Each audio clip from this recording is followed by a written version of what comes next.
управляващите са буржуазни партии, всички до една. Ами, щом като преди 9 септември в България е имало комунисти в парламента, защо сега няма нито един? Защото са 5 към партии. За голямо съжаление, стъпанарите. 5 души претендират да са вождове. Аз никога не съм очаквал, че една комунистическа партия може да се разбие на крила и крълца. Ние се разбихме. Могъщата компартия се разбихме. Тия пикливци, гербаджи и селесари събрани от кол и въжа, видяли ги къде отида на селесите?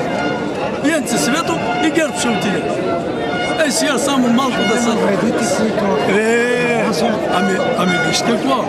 Защо е казал на времето Маркс, че успехът на революцията е тогава, когато класата на пролетариата се превръща от класа в себе си, класа за себе си. А той гледаш го лумпен, беден като църковна мишка, вика ура Бойко. А че Бойко е натрупал милиарди, а сега не? Той каза наш крал, как ще ги натрупа? А сега не знаеш кой е народа? И баваш ли го, кръщаваш ли го? Защо? Ами кой да го поеме?